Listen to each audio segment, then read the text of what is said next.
Well, it's time to pick some of these beets. I see that they're not getting too awfully big yet. Let's check this one. Oh, that's a fairly good sized beet for what I want. I'm going to be making pickled beet eggs. And, oh, there's a good sized one. And here's a good sized one for what I need. So they're just a little bit bigger than chicken eggs. Here's my hand, so they're just the right size. They're a little bit bigger than chicken eggs, and they're going to be perfect for going with my pickled beet eggs. Oh, that's more than enough, but okay, I'll leave the rest in the ground and take these inside. Okay, see you guys inside.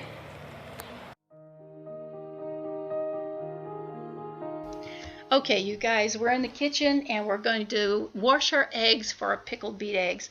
Now, my eggs are fresh and I don't wash them, so I need to just get on a pair of gloves, get the eggs in the sink, and get off any feces, dirt, anything that they could have picked up while they're in the chicken coop.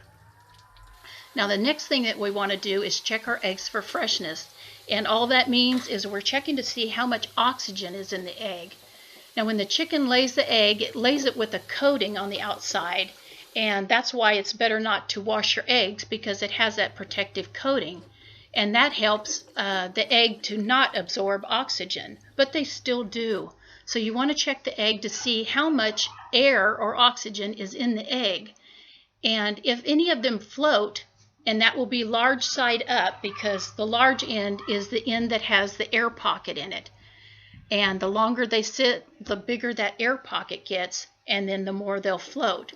So if any of them float at all, I wouldn't take the chance. I would just get rid of those eggs by, cracking it down the sink. Keep the shell for your garden. But definitely don't cook any eggs that are floating in any way. I don't know, I wouldn't take the chance. Now what you're going to want to do is get a nice large pot, or at least I do, because I cook a lot of eggs at a time, and you're going to fill it up with cold water. Now, it's an additional time to check the eggs. Check them for cracks, because you don't want to boil any eggs with cracks in them. It's just going to make the egg cook out of the shell. So get the eggs into your pan, and if you have any additional ones that you're questionable about, just check it again. If it's going to float, just get rid of it. Now, the rest of them that you have washed, they have that coating taken off, so you're going to want to eat them soon, sell them, or give them away. I usually just give them away. I put them in a carton. I put the person's initials on the outside. I put it in a plastic bag to help keep in the freshness, and I put them in the refrigerator.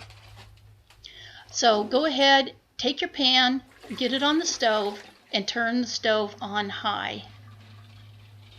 Now, one thing you can do in addition is put a little bit of salt in the water, because it's going to make the water boil faster. It just brings the boiling point up. And then check your eggs. They may need a little additional water on top of the eggs just to make sure that they're covered. When your water starts boiling, or your eggs start boiling, boil them for 10 minutes and then go ahead and turn the stove off. Get the lid, put the lid on, and leave it on the eggs for 5 minutes. So when you take your eggs to the kitchen sink, just be careful, because that's extremely hot water. You're going to want to pour off as much of the hot water as you possibly can without dumping your eggs down the sink.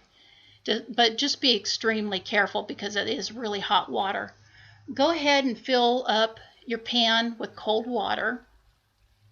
And what you're going to want to do is get those eggs as cold as you can to start working with them and start peeling them. Now, even when you put the first amount of cold water on the eggs, it's still going to be warm, because you put it in on boiling water. So if they're still too hot to touch, go ahead and dump them out. Go ahead and dump the water out and put in extra cold water. Now, you could also put in some ice cubes at this time, and that would take the temperature down. But as soon as you can work with the eggs, that's the time to start peeling the eggs. The shell comes immediately off the egg, and that's due to the fact that you have put in cold water and you've shocked those eggs going from boiling to going to a cold environment, and the egg has pulled away from the shell. Now, you want to peel your eggs as soon as you possibly can, because you have about a 5-minute window before those eggs start getting, just too cold to peel really well. Now I keep my eggshells so I can use them in the garden. So I just put them in a drainer and clean out my pan, get all those eggshells. Okay, during this time your beets have been cooking on the stove, so go ahead, take your beets off the stove and put them through a strainer and keep the juice. Now one thing you want to do is get a container that's big enough to put your beets and your eggs in, and that's going to be a container that's probably anywhere from 2 quarts to a gallon size. And I have both sizes. I like the larger size better. But get all your beets put into the container, and then take 1 cup of the juice, or approximately 1 cup, put back in on the beets.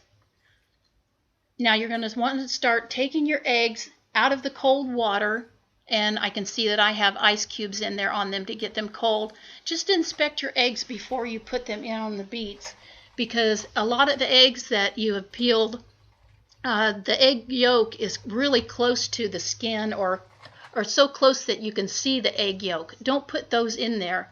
Or if you can touch the egg yolk or the yolk falls out of the egg, don't get any egg yolk in with your pickled beet eggs. It just starts smelling like yolk, and then the pickled beet eggs go bad and they have a really bad smell. You're going to have to throw them all out. So just don't take the chance. Don't put those eggs in there. Now I use apple cider vinegar. You have white vinegar, and that can be used also, but I just use 1 cup of apple cider vinegar. Next thing I want to do is put in some sugar, and I also use 1 cup of sugar, and that's a 1/2 cup scoop that I'm using.